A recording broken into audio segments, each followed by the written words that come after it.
right here. This is Ash-Sham, right? You look at the whole globe, this is the portion that Allah subhanahu wa ta'ala has blessed. Here is Palestine and Al-Quds.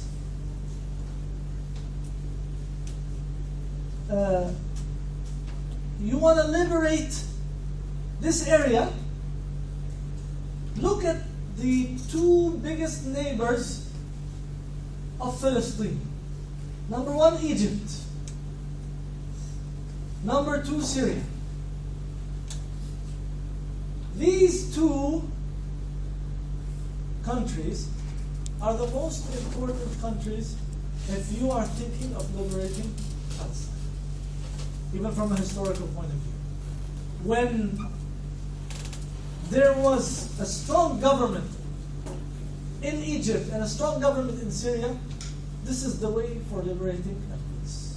Whenever things were weak, when Egypt was under the control of the Ubaydis, the Fatimids, you heard of the Fatimi empire or the Fatimi rule? They ruled Egypt, right? For hundreds of years. Salah ad-Din could not move on to Al-Aqsa before liberating Egypt from the Fatimids. So you have to liberate Syria and you have to liberate Egypt. Geopolitically and historically, these two, on a geographical scale of importance, are the most important if you are thinking of liberating the area of Palestine. And this is, as we know, and everyone knows nowadays, that Syria is one of the most important neighbors of Palestine.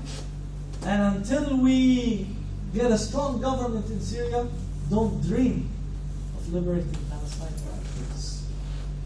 And this is why now, regardless of your opinion of the Ikhwan, you have a strong Muslim government in Egypt.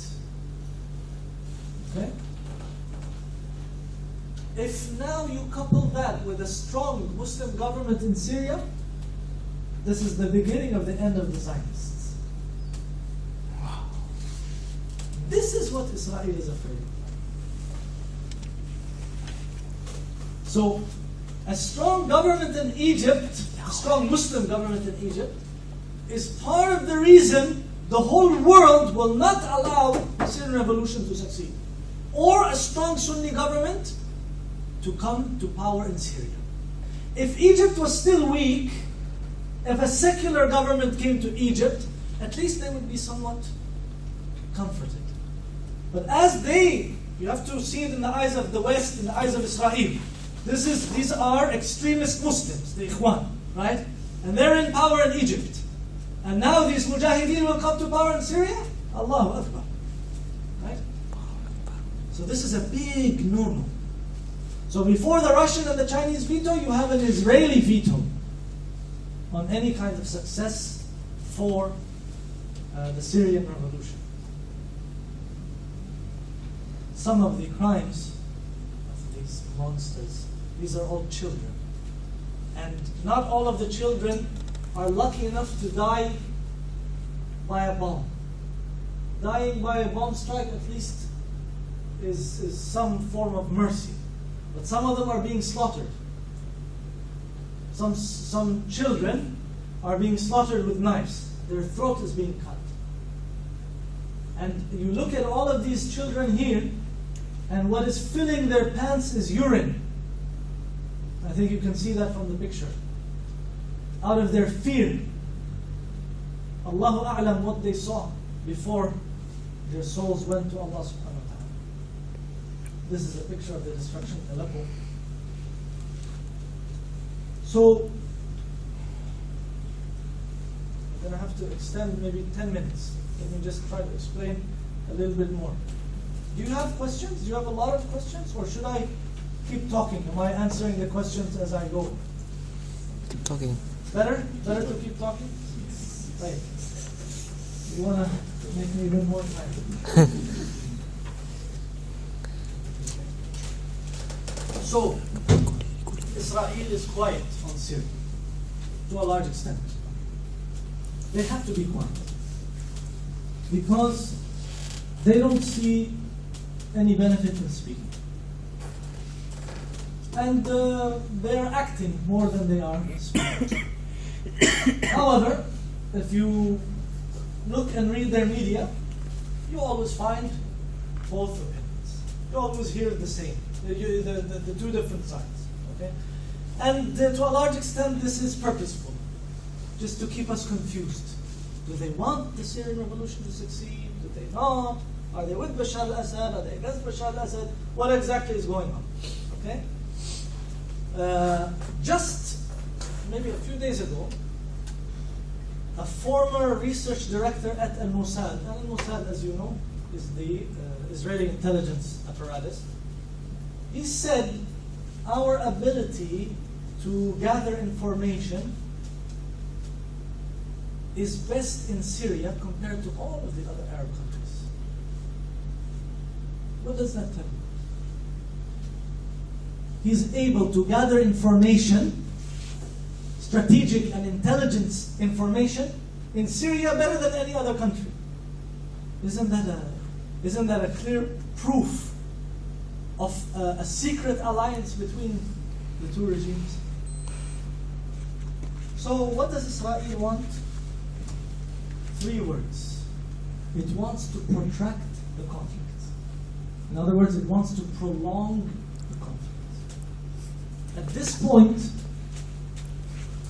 it doesn't want Bashar al-Assad to end the resistance. And neither does it want the resistance to win. It wants the conflict to go on and on. Why? Because this will destroy the country. This will weaken the Syrian regime, Assad regime, and at the same time destroy the country, destroy the weapons. Let them kill each other. Let the mujahideen also die. Let the population die. Let them get weak. Let them kill each other. Prolong the conflict. Don't be surprised if Israel is trying to support both sides. I remember, subhanAllah, when I first gave this presentation, I told them that basically it is about prolonging the conflict. This was based on my own analysis of the situation. This is what they are trying to do. And finally, subhanAllah, maybe a few weeks later, I read one of the enemies of Allah's articles, and this is exactly what he said. Maybe he heard the presentation. He said the following: Western powers should guide enemies to stalemate by helping whichever side is losing. Clear? So as to prolong their conflict. He used the same word. You must have heard the presentation. This is the famous enemy of Allah, Daniel Pipes. A famous Islamophobe who always bashes Islam and Muslims. And he was writing for the Washington Times, April 11, 2013. This is what they want to do. This is what they tried to do during the Iran-Iraq war in the 80s. Again, support both sides so that they can kill each other. And this was said clearly, not secretly, openly, by Henry Kissinger. Let them kill each other.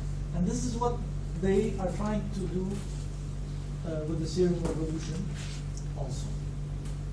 So this is what Israel wants. Prolong the conflict as much as possible and in every way. He also said, yes, Assad's survival benefits Tehran.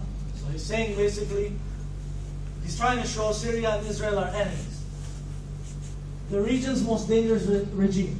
But a rebel victory, recall, would hugely boost the increasingly rogue Turkish government, while empowering jihadis and replacing the Assad government with triumphant, inflamed Islamists. It's clear. They don't want a strong, Sunni Islamic government in Syria. Clear? So Assad is a distraction. Maybe we can say that he's bothering them, but he's a small problem compared to the big problem of true Muslims coming to power in Syria. This is what they want to prevent. Okay? Again, this is Daniel Marx. Robert Kaplan, famous strategic analyst, said Israel is in the process of watching a peace treaty unravel. I don't mean the one with Egypt, but the one with Syria. Subhanallah. This is a Western strategic analyst. What peace treaty with Syria? Syria is the leader of the resistance against Israel. Right? Syria is going to liberate Al-Aqsa. What peace treaty? This is Robert Kaplan speaking. He's telling you there's an unspoken peace treaty between Syria and Israel. Forget the one in Egypt, right? During the time of the Mubarak regime. This is essentially what we are saying. John Myhill said it in a very clear way. And John Myhill is neither a Muslim nor an Arab. He's a Jew. He said, and here he's not talking about Islamists, he's talking about Sunnis specifically. He says, if a Sunni regime were to rule Syria, any wide-scale Israeli-Palestinian clash, such as Operation Cast Lead, would likely trigger an emotional response, pulling Syria into an international war with Israel, regardless of the consequences. This represents a much more serious danger to Israel in the fall of the Mubarak regime in Egypt. These are very big statements, brothers and sisters. That's why you'll not hear a lot of this in the media. He's telling you, Mubarak, the greatest ally who was sleeping with Israel, his fall is not as dangerous as the coming of a Sunni regime to Syria. Again, this is a Jew speaking, a Jewish professor. So the fear is a strong Sunni government in Syria. That's what Israel and the West wants to prevent. And he said it clearly. The Alawite regime is immeasurably strengthened on the Sunni street by Israeli and American accusations that it is part of the axis of evil, that it supports Hezbollah and Hamas. It is therefore in Israel's interest to publicly make such accusations, whether or not they are true. Clear?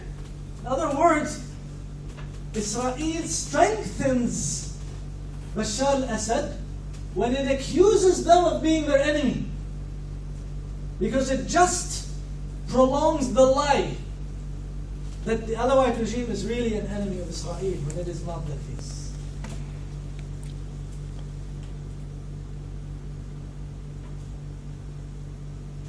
So how much longer can you still hear me speak? 15 minutes? 10 minutes? Take your time. Take my time? I'll go on till tomorrow. Okay, quickly.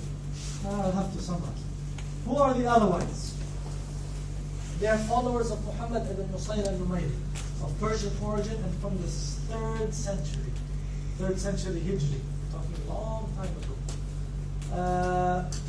He claimed to be the door to the final Imam. The final Imam for the Shia is the 12th Imam. They have 11 Imams. The 12th Imam is in hiding. He's hiding in some basement. Okay, that's what they say. They're waiting for him to come out. Alright?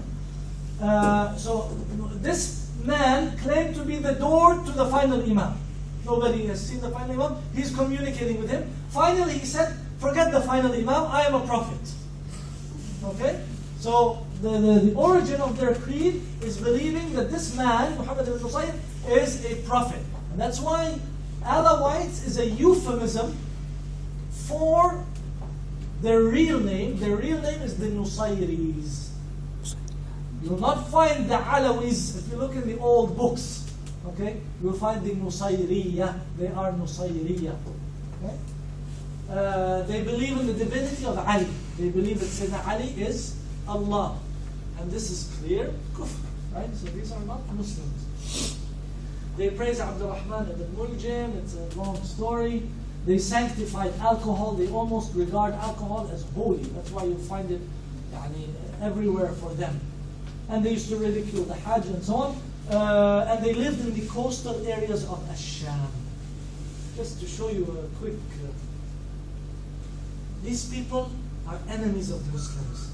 And all they do is mock at Muslims. Look at what they're doing here in the masjid. Look, he has a cigarette in his hand, see?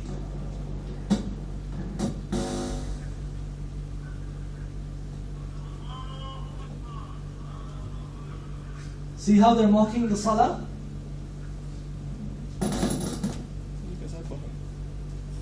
Can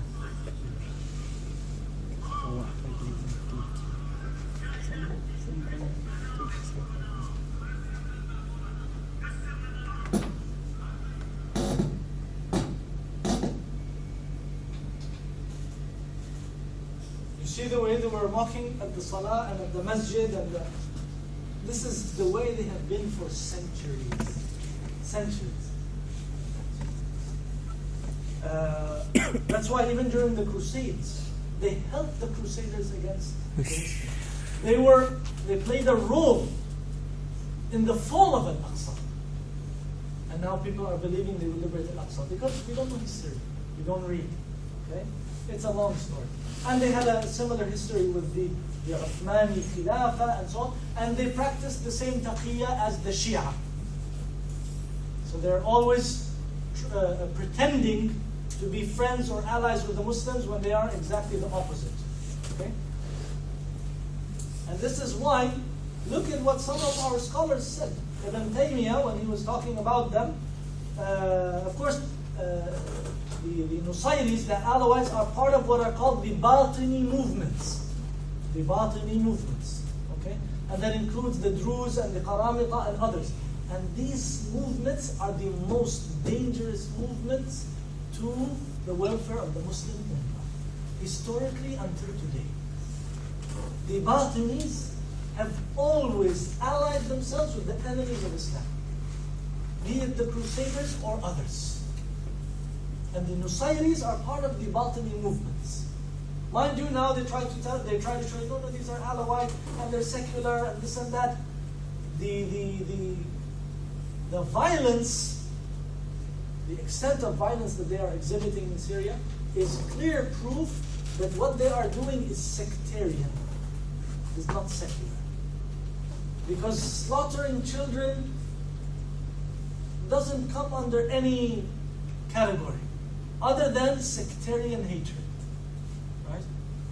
So Ibn Taymiyyah is warning of them from 7 centuries ago and saying that they are the worst enemies to the Muslim Ummah. He's talking about al-Nusayriya, right? And he's talking about how they allied themselves with the Crusaders and so on. And of course, their kufr, the level of their disbelief is quite disgusting. And al-Baghdadi said something similar. He said the most dangerous of groups are the Batiniya. And he even said they're more dangerous than the Dajjal. And if that seems to be an exaggeration, he said because the Dajjal will only be there for a limited time. And the people who will be misguided by a Dajjal will be a limited number. But these people have been around for centuries and they have misguided thousands. So, and al-Baghdadi, we're talking way back from the 4th century and 5th century Hijri. So we're talking about 9-10 centuries ago, the ulama were warning us of these Batini movements, of which al-Nusayriya is one. So, why do I say this? Because your brothers and sisters in Syria now are confronting this Batini challenge. And this Batini challenge is not only for the Syrians, it is targeting the whole Ummah. So Syria, in this way, Syria is also a cause of the Ummah. Because they are battling these enemies of Allah subhanahu wa ta'ala. Right?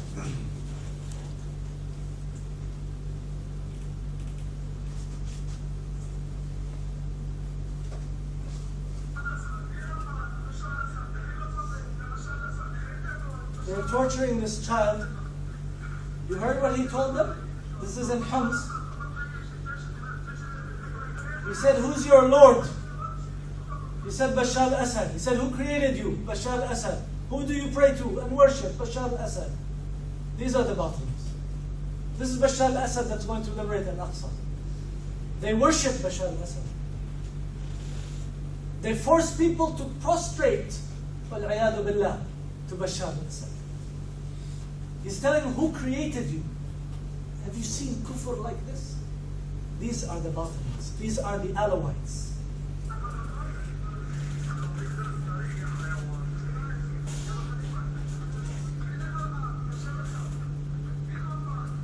He's a child. What can he? He's never been exposed to this before, so he's afraid. And he's saying Bashar al-Assad. But this old man was not as fortunate.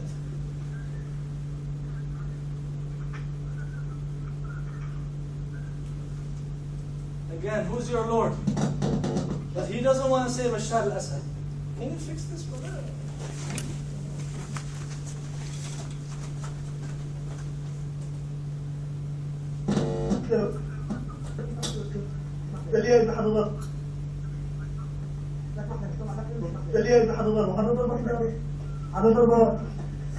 Again, he's asking, who's your Lord? He's an old man.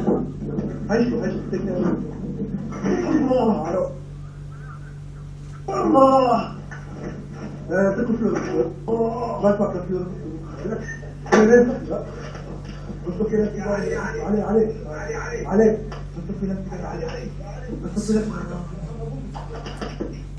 Just a small example of some of the torture that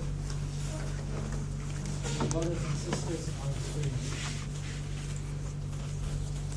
Rami Makhlouf, the relative of Bashar al-Assad, his maternal cousin, he said clearly, peace for Israel comes from peace for Syria.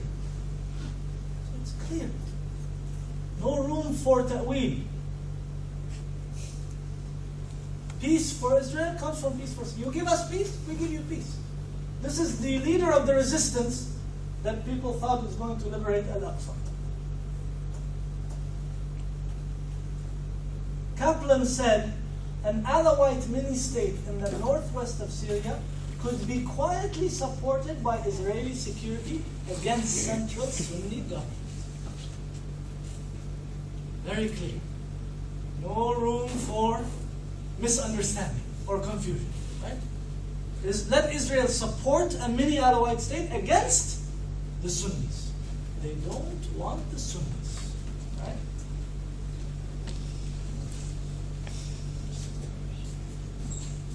Yes, brother. Finished? Just give me 5 minutes. I need to just tell you about the Safawi challenge. The other group that we are facing and therefore makes Syria a cause of the Ummah are the Shia, also known as the Safawis. The Shia, my dear brothers and sisters, regard the war in Syria as a holy jihad. And they are fighting your brothers and sisters in Syria as if we are the enemies of Allah. As if killing us will take them to paradise. This is what they said. And they have many fatwas about this. And Iran, the greater strategy of Iran is to take over all of the Arab countries. Take a look at this video really quickly.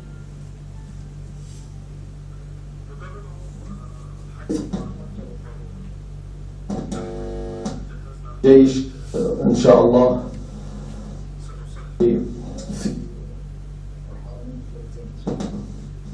لا. Look at this.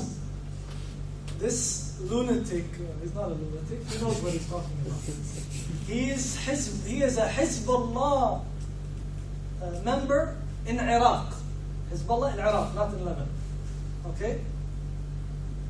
He's telling the reporter, we have formed an army, and inshallah we are going to pray in the two holy mosques. So the reporter almost loses his mind. He says, what?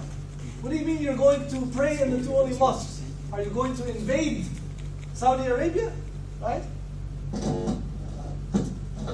ندربهم حيثما تقتضي الضرورة. As you can see in the translation. نحن جهزنا جيش إن شاء الله سنصلي في الحرمين الشريفين إن شاء الله. لم أفهم هذه العبارة. ماذا تقصد بأنكم ستصلون بالحرمين الشريفين؟ هل سيغزو هذا الجيش الحرمين الشريفين؟ حرمين.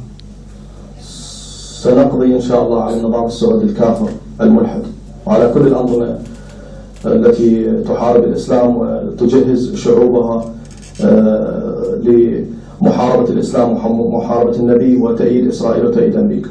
كيف ستحاربونهم؟ قلت أنه الإمام سلام الله عليه قريب الظهور وسيظهر إن شاء الله وسنتوجه معه إلى السعودية لنحررها. The Imam is the last Imam, the one in the basement, right? So they're in communication. He said he's about to appear, and together we're going to go and liberate. You know what liberation for them means? It means wiping out the Sunnis. It means doing what their ancestors, their Safawi ancestors did in Iraq several centuries ago. They entered Iraq and they performed massacres with Ahl Sunnah. They cleansed Iraq of Ahl Sunnah, similar to what they're doing today. This is what they want to do again. He's a lunatic in terms of what he's saying, but he's not stupid. He knows what he's talking about, and they are preparing, my brothers and sisters. This is not a comedy. This is what they are preparing for. And they regard the Syrian people now as the guinea pig for what they're going to do later. The first slaughtering of the Sunnis, right? The enemies of Allah in their eyes. Shiite crescent, I don't have time to explain that. Regional war, again, I don't have time to explain. Look at this. This is a very recent video. This is one of their parties.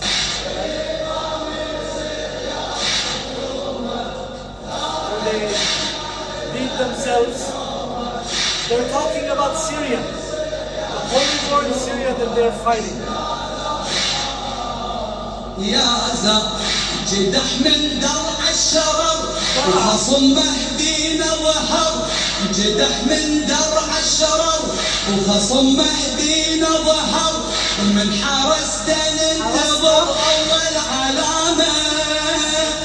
I already said Harasta. Harasta is in the suburbs of Damascus. They believe, according to their fabricated hadiths, there will be an earthquake or something along those lines, some disaster in Harasta, in the suburbs of Damascus. This is a prerequisite for the coming of their Imam, the Mahdi. So he's saying, it started in Dar'a, the Syrian revolution started in Dar'a, and we are waiting for Harasta, we are waiting for our Mahdi. It's a holy war for them. Killing the Syrian people now, their brothers and sisters in Syria, is a holy war for them. This is what they are preparing themselves for. I